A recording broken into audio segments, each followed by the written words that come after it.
vou apresentar aqui, chamar os painelistas, né? Vai ser o único painel aqui do evento de hoje. Pessoal, para falar... deixa eu mudar o meu cardzinho aqui. Pessoal, para falar de aquisição e engajamento, temos 3 participantes aqui. A Mônica Lima, que é a nossa especialista de mobile lá do Rank My App, que ajuda, ela faz todas as otimizações lá com os clientes, faz dentro da parte de SEO, de push, enfim, diversos serviços lá que a gente presta. Junto com a Natasha Jones, Growth Manager lá do Google, na parte de mobile apps, e com o Guilherme Baldatini, CMO do Apito. Então, vamos dar uma salva de palmas aqui para o pessoal, receber todos eles. Obrigado. Bom, isso aí. Acho que os microfones já estão ok. Uma testada, por favor. Alguém ouvindo? Tudo certo. Alô? Legal. Você não.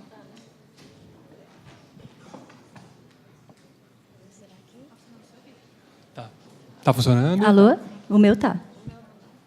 Se você quiser pegar, aí a gente vai revisar.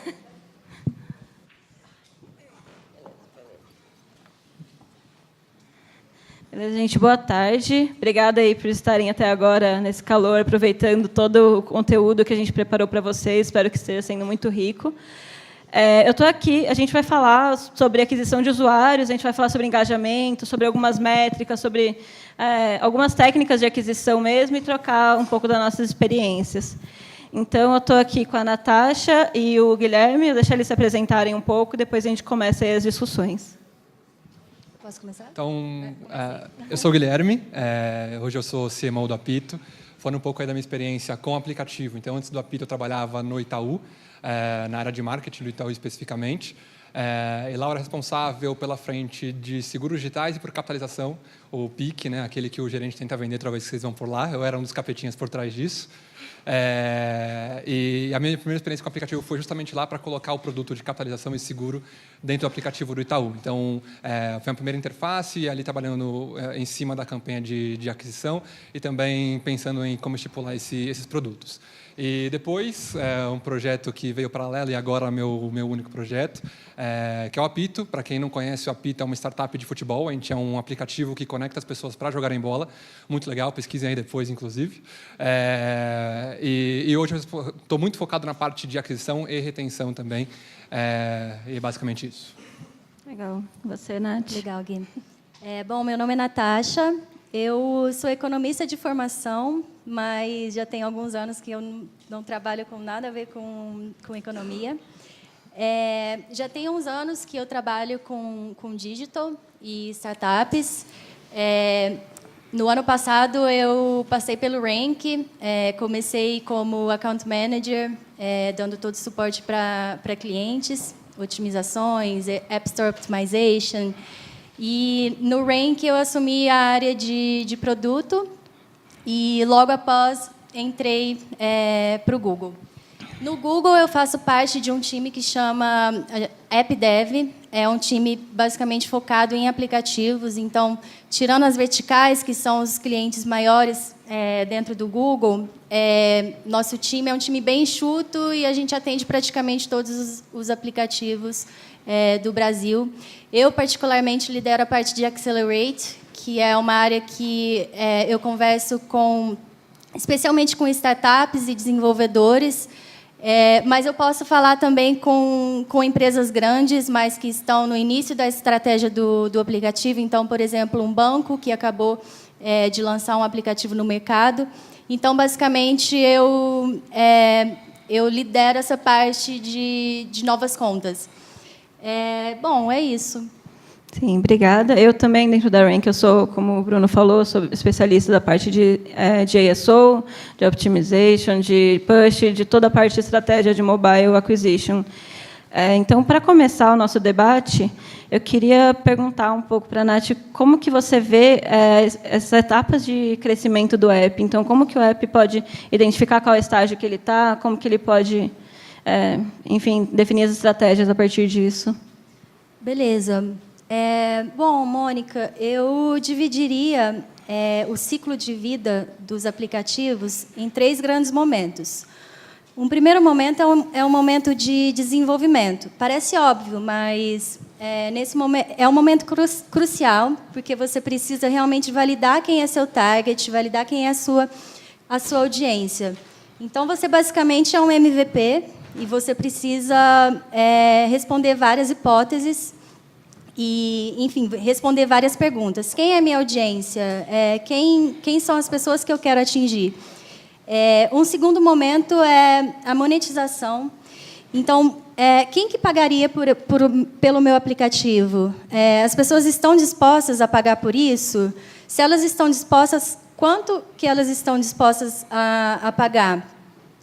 Um terceiro momento, uma vez que você identificou essa estrutura, você identificou que existe uma oportunidade para o seu aplicativo, que ele é rentável, a gente precisa escalar ele. Então, quais as formas de aquisição de usuário, quais as estratégias de aquisição de usuário a gente vai utilizar para a gente poder escalar? Então, crescimento relativamente escala. Sim, legal. E para você, como que você viu dentro da Apito? Como que vocês fizeram essa definição aí de qual era o estágio? E como que vocês iam começar a crescer a partir disso? Bom, no meu caso, eu estou falando de um aplicativo social, né? Ele, de fato, só vai acontecer a partir do momento que eu tiver muita gente ali utilizando. Estou falando de comunidade, especificamente. Então, é um aplicativo que eu preciso de volume antes de monetizar de maneira geral. Então, a primeira fase do produto é justamente essa, justamente de crescer a nossa base e se tornar relevante para esse público no primeiro momento. O que define nossa estratégia de um momento para o outro tem muito a ver com que alguém provavelmente já deve ter falado aqui dentro, daquele funil de AR, né, aquisição, ativação, receita, referral, enfim. E para mim, o que determina onde vai ser realmente seu foco é o equilíbrio dessas frentes, né? Então, trazendo o meu cenário aqui do Apito, no primeiro momento, meu foco de fato estava na aquisição. Eu precisava de gente para fazer movimentar o aplicativo.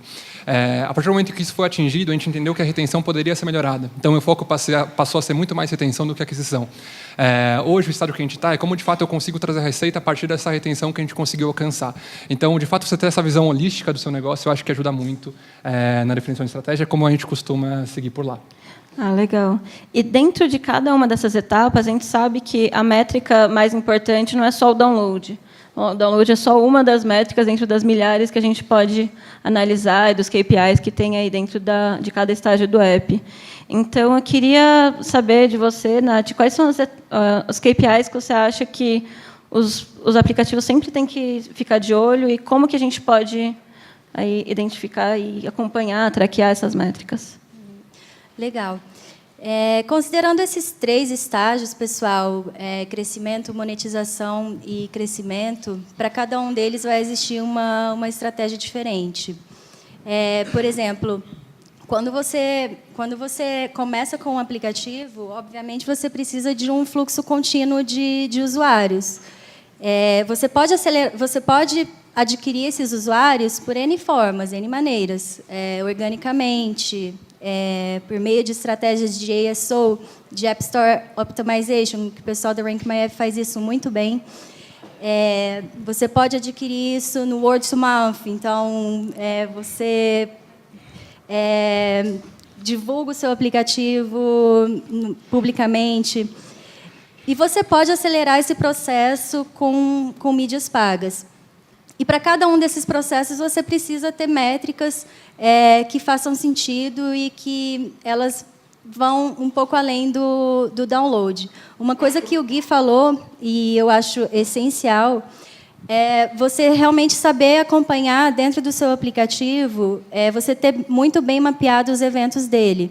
Então, dentre os usuários que estão chegando, independente de qual campanha seja, você precisa saber realmente se aqueles usuários estão entregando valor para o seu aplicativo.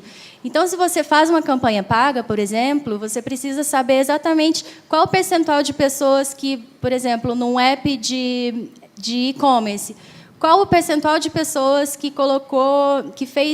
efetivamente fez a compra ou que efetivamente imputou os dados do cartão de crédito.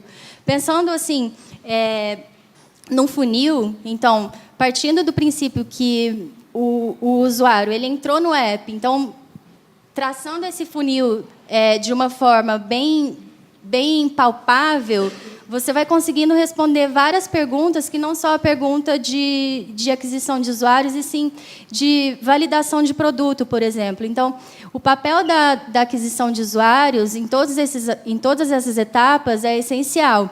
Agora, cabe você a entender qual é a melhor métrica, qual a melhor forma que vai se adaptar melhor ao seu negócio. Algumas métricas, como ticket médio por usuário ativo, ARPU, que é average revenue per user, desculpa. Que mais? Num estágio um pouco mais avançado, quando você tem isso muito mais palpável, quando você tem os eventos muito definidos e você sabe realmente qual é o valor que você está disposto a pagar para, por exemplo, uma compra, indicadores como ROAS, que é o Return on Ad Spend, LTV, você saber exatamente qual é o valor, dentre um período que esse usuário ele permaneceu dentro do aplicativo, qual é o valor que ele te trouxe em um determinado período. Então, isso passa a ser essencial. Sim, não, legal. Eu acho que, dentro disso, também, um desafio muito grande é trazer o offline para o online, né? Então, eu imagino que para vocês lá no Apito deve ser super difícil conseguir mensurar como que as ações de vocês no offline se traduzem no online e vice-versa, e fazer disso uma experiência única mesmo, bem cross-channel e de uma forma diferente, né? Porque acho que muitas empresas grandes, inclusive, têm esse desafio, que já têm um comportamento que elas estão acostumadas no offline, daí quando elas trazem para online, fica meio perdido e não sabe exatamente como mensurar. Então, como que vocês conseguem ver isso? Quais são os seus desafios nisso aí? Legal. Bom, aqui no meu caso, eu imagino que se aplica aí a alguns dos aplicativos das pessoas que estão aqui, que o aplicativo ele começa no digital, mas para ele de fato acontecer, ele tem que ir para o offline. Então, no meu caso, ele vai organizar o futebol, ele vai encontrar o futebol, mas para de fato a ação que eu espero desse cara acontecer, ele tem que estar no campo, ele tem que estar jogando. Então, de fato, um lado não pode ficar muito distante do outro. Esse para a gente, é um grande desafio, é a mesma lógica do Tinder, por exemplo, exatamente o mesmo pensamento. Falando sobre isso, de como a gente consegue juntar esses dois mundos, basicamente, a separação que eu costumo levar dentro do offline, o offline ele é pouco utilizado, eu vejo pouca gente, de fato, tentando entrar nesse universo, mas é um universo muito interessante para você começar a explorar a experiência. Tem uma fala bem interessante do founder do Airbnb, que ele fala que para você escalar, antes você precisa fazer coisas não escaláveis. E o offline, ele traz muito disso. Então, o que eu trago em termos do offline eu tento buscar sempre ativações que sejam experiências únicas. Então, eu organizo um jogo entre usuários do aplicativo, eventos, com frequência. Pelo menos uma vez por semana, eu estou sempre visitando o pessoal jogando. Então, realmente, como eu consigo trazer uma experiência única para esse cara dentro do universo offline? E aí, com isso, é muito natural. O que eu tento aproveitar é, no offline, produzir esse conteúdo. Então, eu crio uma experiência muito bacana. E, a partir dessa experiência, eu crio conteúdo para o digital. E isso tende a se consolidar bastante, tende a gerar um boca a boca interessante. Então, acho que esse cross, de fato, ele pode acontecer, ele pode ser muito mais bem explorado, acho que por quase todo mundo que está aqui. Legal. E aí, dentro disso, da experiência do usuário e tudo mais, eu acho que uma parte essencial é entender o comportamento do usuário. Então, aí, para entender um comportamento, além de inúmeras pesquisas de experiência com o seu usuário, acho que é legal contar com a tecnologia também. Daí entra machine learning, entra a parte de traqueamento de comportamento, de traquear os eventos também, de saber quando que um usuário entrou no seu aplicativo, qual foi a experiência dele ali, se ele abandonou, se não abandonou, até onde ele foi, enfim, qual foi a conversão. Então, acho que é bem legal. O que você acha dessa parte, Nath? Bom, Mônica, ultimamente o Google ele tem se posicionado muito como uma empresa de machine learning, mais do que uma empresa de search. Então, o que a gente tem visto, principalmente em campanhas de aplicativo, porque desde novembro o Google virou a chave em relação às campanhas de aplicativo. Não sei quantos de vocês já acompanhou isso, mas para todas aquelas campanhas que eram feitas de forma separada, então Search, Display, AdMob, elas foram todas unificadas na UAC, que é a Universal App Campaign. E a Universal App Campaign, ela tem como base a inteligência de machine learning. Então, mais do que você segmentar a sua audiência, mais do que você inferir que a sua audiência é um público X, machine learning ela vem para dar mais inteligência, obviamente, nas campanhas e identificar alguns sinais que nós, humanos, seria impossível a gente identificar isso de forma orgânica. Então, por exemplo, combinações de alguns sinais, quando a gente vai fazer algum tipo de campanha, por exemplo, uma campanha de Uber. Como eu posso fazer uma campanha de um aplicativo?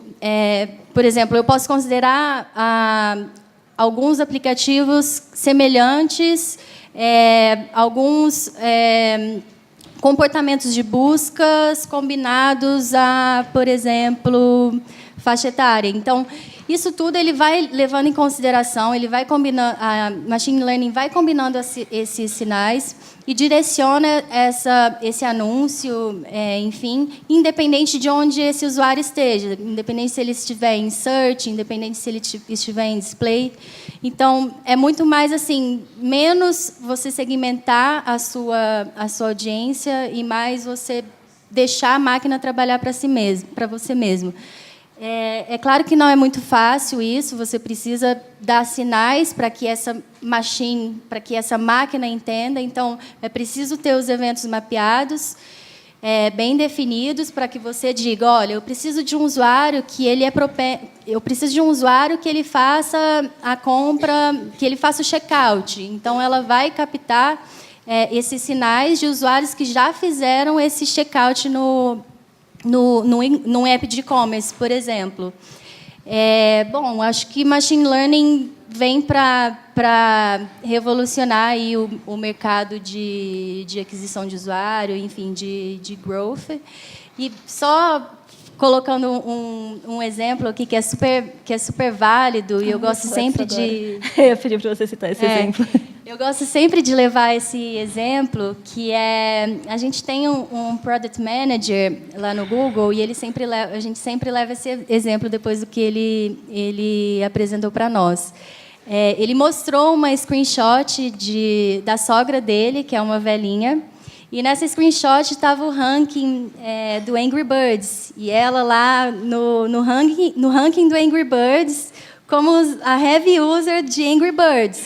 Então, assim, pensando em uma estratégia para um jogo, a primeira coisa que nos vem à cabeça quando a gente vai segmentar uma campanha eu vou segmentar minha campanha para jovens entre 18 e 35 anos, de sexo feminino ou masculino, enfim.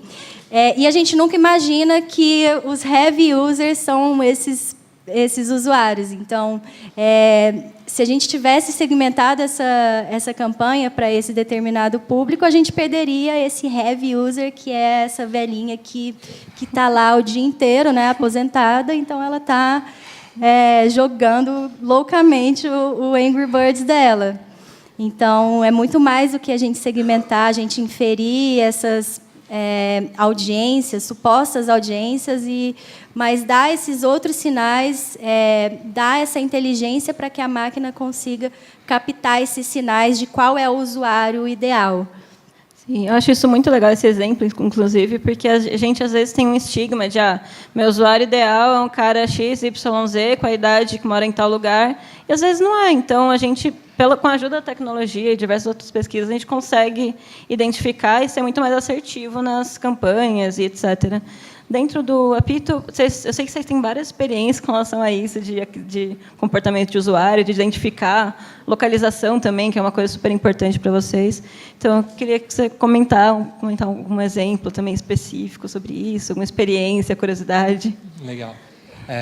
Bom, dentro desse cenário, eu acho que tem um passo...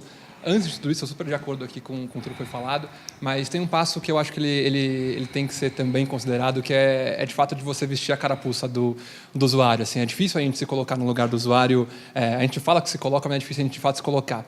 Então, no meu caso, isso eu digo não necessariamente de ativação, para você fazer uma campanha de aquisição, por exemplo, que de fato eu acho que a máquina sabe muito mais do que a gente, mas eu digo para de fato você moldar o seu produto, para de fato você ter um produto ok para quando começar a sua campanha de aquisição.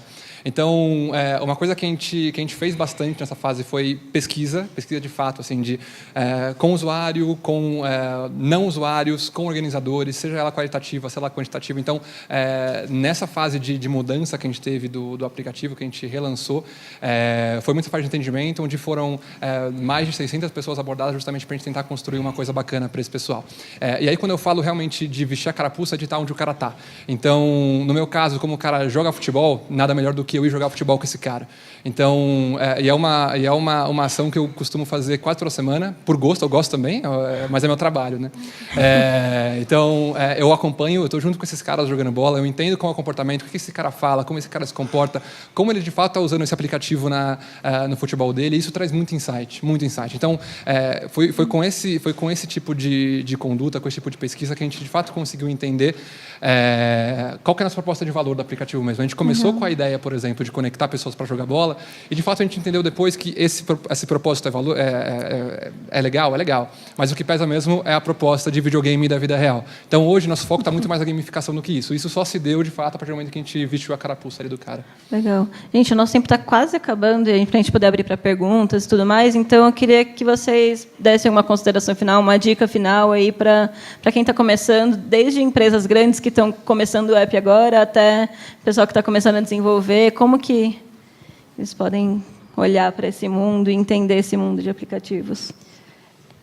Assim, Mônica, é claro que não existe nenhuma receita de bolo, tá?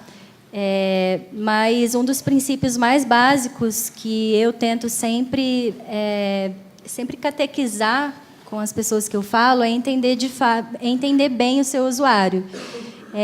Então, entender bem é você mapear todos os passos dentro desse usuário dentro do seu aplicativo. Então, você ter uma ferramenta de tracking é essencial. Então, basicamente é isso, porque você vai conseguir, em todas as fases, o tracking é essencial, seja no início, seja na fase de desenvolvimento, monetização, de crescimento. Então, é muito importante que você tenha todos esses insights, tudo na ponta da língua, porque vai fazer muita diferença. Você consegue tirar várias conclusões em relação a produto, por exemplo, no início. Você consegue tirar várias conclusões em relação a como você está monetizando, até que você chegue a um estágio mais avançado, que você precisa escalar, você precisa demonstrar para o seu investidor que o seu aplicativo é rentável, que você conseguiu convencer as pessoas de utilizar aquilo, e as pessoas estão dispostas a pagar por aquilo. Então, mensurar é essencial. Legal. E você, Guilherme? E da minha parte, o que eu destacaria, acho que vai muito em frente ao cenário que a gente enfrentou e continua enfrentando, que é, de fato, ser um aplicativo empreendedor que está começando com pouca verba, de fato, fazer o negócio acontecer e está fazendo acontecer, de fato. O que eu destacaria é realmente o fugir fora da caixa. Assim, vamos pensar fora da caixa. E quando eu falo isso, não é da boca para fora. Assim, tem muitas maneiras da gente pensar fora da caixa. Aqui dentro do Power Apito a gente conseguiu chegar a resultados muito, muito bons, muito acima do que a gente imaginava, fazendo algo que o mercado não fazia. Então, assim, o que eu quero passar é: fazer o básico é muito legal e tem que ser feito, e é isso realmente. E a partir do momento que você faz o básico bem feito, você se equiparou ao mercado. Na verdade, você se coloca um pouco acima do mercado, que nem o mercado, de maneira geral, não faz o básico bem feito. Mas a partir do momento que você tem um básico bem feito, não é fazendo o básico que você vai se destacar. É realmente pensando em ideias que fujam.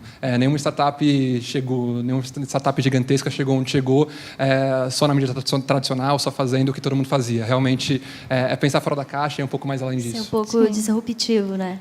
Legal. E, além disso, ter sempre foco em produto também, porque ninguém consegue escalar, fazer nada grande se não tiver um bom produto. Então, acho que essa é uma dica bacana também, de ter sempre um produto robusto antes de conseguir de ir para essa etapa de escalar e acabar dando um tiro no pé. Ter sempre preparado. Legal, gente. A gente pode abrir para pergunta agora? Perguntas? Obrigada. Uma aqui. Pode emprestar o microfone? Aqui. Aqui. Meu nome é Marcos Niemeyer. Minha dúvida é o seguinte. Quando eu dirigi o marketing do Tecmundo, e lá tive o conhecimento, já 1 ano e meio atrás, sobre a tecnologia de PWA. Como é que... A pergunta seria dirigida mais a Rank My App e o Google. Como é que a Rank My App enxerga, já que o PWA entrega praticamente quase as mesmas funcionalidades do aplicativo, sem ter necessidade de baixar, sem ter necessidade de pagar, etc. Como é que o Google percebe isso no mesmo formato de que no PWA já entrega geolocation, já entrega push, e isso está se estendendo para o iOS? Como é que vocês enxergam isso? Porque muita gente lá fora, e aqui acredita que isso acabe comprometendo um pouco o crescimento de apps, devido à tecnologia, inclusive à rapidez de rodar, etc. Como é que vocês enxergam isso? Olha, dentro da Rank, pelo menos, com relação a PWA e etc., mesmo que a experiência não seja a mesma, para algumas funcionalidades, o PWA acaba cumprindo as funcionalidades. A experiência não é a mesma, não tem 100%, mas a gente sabe que é bem útil. Mas, assim, eu vejo... No Brasil, acho que ainda vai demorar um pouco para quebrar, de certa forma, a questão dos aplicativos. Lá fora, eu sei que está bem forte já essa questão do PWA, mas acho que a tecnologia, até o próprio comportamento dos usuários aqui no Brasil, que estão tão acostumados a ter app, eu acho que ainda não vai quebrar a questão dos aplicativos agora. Mas eu acho que, considerando o espaço que os aplicativos consomem no nosso celular, principalmente considerando a média do Brasil, eu acho que é uma tendência, de certa forma, que a gente tem que ficar de olho, porque hoje a taxa de desinstalação nos apps no Brasil é muito alta por conta de espaço. Sim, e é uma questão de otimização tem um dado super importante também. Desculpe interromper. Claro. Até tem um dado que 20% ao mês já é a queda sobre a instalação de apps, e já é um outro dado também significativo, que 65% dos seus smartphones no mundo já não possuem aplicativos. Já não baixam aplicativos, desculpa, no mesmo mês, no período de 30 dias. Lembrando que o PWA também tem a tela inicial como se fosse um aplicativo. Como se fosse um aplicativo, né? Legal. Eu acho que a minha opinião é mais com relação a isso. Acho que no Brasil ainda vai demorar um pouquinho para pegar mais forte, mas eu vejo algumas grandes empresas que já têm feito isso e que funciona bem, porque cumpre a funcionalidade e não ocupa espaço no celular. Então, acho que é bacana. E acho que com relação ao Google... É Bruno, né? Desculpa, Marcos. Qual é o seu nome? É Marcos. Desculpa, Marcos. Bom, na minha visão, PWA, óbvio, é uma opção super interessante. É claro que não existe uma receita de bolo, não existe não é que o PWA seja melhor ou que o app seja pior, mas é mais uma questão assim, uma vez que você tem um aplicativo, você precisa pensar fora da caixa, como o Gui falou. Então, pensar em várias formas de como que você engaja. Hoje, a gente vê vários aplicativos se voltando para gamification. Então, você cria vários aspectos dentro do seu aplicativo que fazem com que essas pessoas elas permaneçam com esse aplicativo instalado. Então, é mais um esforço que você faz de trazer coisas fora da caixa para o seu aplicativo e evitar com que o seu aplicativo caia em mais uma dessas estatísticas de churn, de desinstalação. E uma vez que você tem esse usuário retido, é muito mais fácil de você fazer estratégias de remarketing, por exemplo. Você entende muito melhor como esse usuário ele interage dentro do aplicativo, onde ele está comprando, onde ele está, enfim, onde ele está interagindo mais, qual conteúdo ele tá lendo mais. Então, te deixa muito mais aberto para engajar ainda mais com esse usuário, por meio de push notifications, retargeting.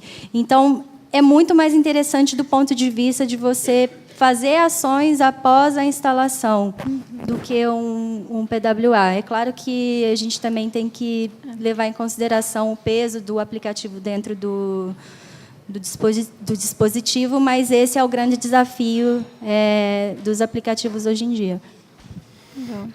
Legal, gente. Não vai dar para ter mais perguntas agora. A gente vai ter que pular para a última palestra. Então, uma salva de palmas para o pessoal aqui do painel.